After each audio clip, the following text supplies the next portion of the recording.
Reality यही है कि बच्चे एग्ज़ाम देने ही नहीं आते एनडीए का। मेरे एनडीए के एग्ज़ाम के बाद काफ़ी सारे मेरे पास मैसेजेस आए कि बेटा एनडीए का एग्ज़ाम गया कैसा। So hey guys, welcome to my another blog.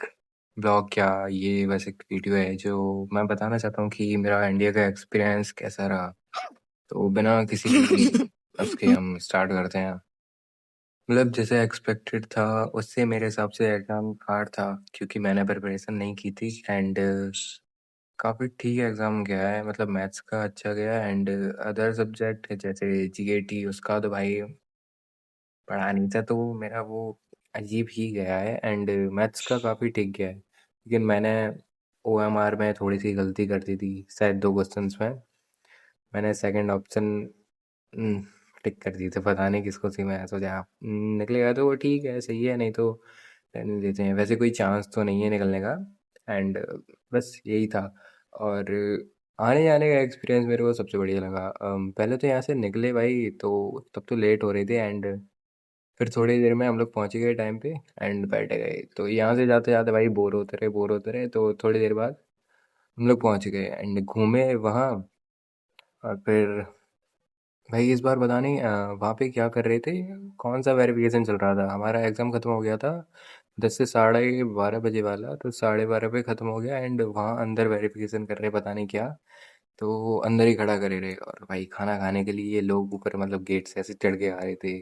तो थोड़ी देर बाद गेट खोल देते हैं, तो फिर हम लोग बाहर जाते हैं और थोड़ा बहुत खाना खाते हैं एंड फिर अंदर आ जाते हैं। भाई कॉलेज बढ़िया था, रिपीट नहीं कर सकता बट काफ़ी हद तक ठीक था एंड हाँ, मतलब लोग कहते हैं कि इतने सारे फॉर्म फिल किए जाते हैं और बस इतने ही बच्चे सेलेक्ट होते हैं। तो रियलिटी मैंने देखी कल।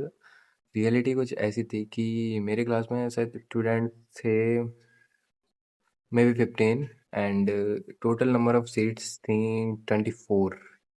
तो मतलब हमारी क्लास में एक टीचर आए तो उन्होंने बोला कि इस क्लास की स्ट्रेंथ तब भी ठीक है।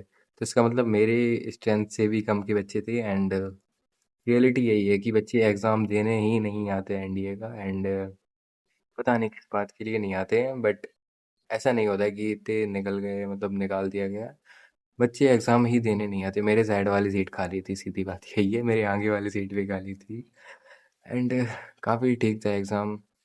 टीचर्स भी ठीक थे और फिर आने का एक्सपीरियंस भी काफ़ी बढ़िया था। मतलब एक फैमिली टाइप की मिल गई थी, मतलब मेरी नहीं, मतलब ऐसे कि कोई मुंबई से ट्रैवल करे आ रही थी तो वो दीदी बन गई थी ऐसे। हम मम्मी से भी काफ़ी अच्छे से बात की, सबसे अच्छे से बात की एंड उनकी फैमिली थी, बच्चे थे, तो उनके साथ टाइम पता नहीं चला एंड आने के बाद तो फिर हम लोग सो ही गए थे।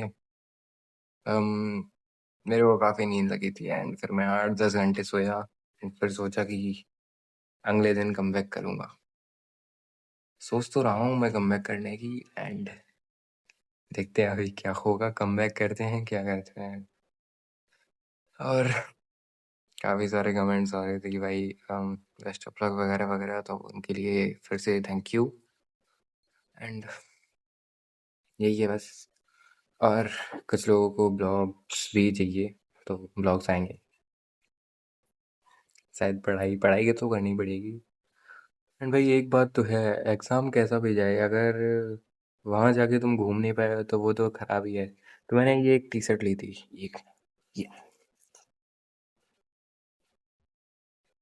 ये पता मैंने नहीं दी थी, मम्मी को पसंद आई पता नहीं कैसे एंड मम्मी ने मेरे से पूछा और ट्रेन लेट हो रही थी, हम लोग 1 मिनट पहले पहुंचे, जस्ट 1 मिनट, 1 या 2 मिनट पहले पहुंचे, अंदर पहुंचे वैसे ही चलने लगी।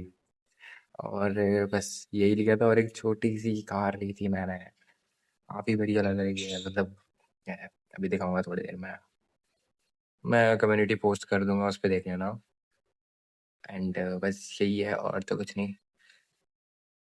हो सकता है कि अगली बार फोड़ के आए एंड अभी तो मैं एनसीईआरटी 11th 12th की दोबारा से लगाने वाला हूँ क्योंकि 11th का मुझे इतना नहीं है बट 12th का आता है, तो 11th का पढ़ना पड़ेगा अभी। तो अभी तो खैर हम चलते हैं।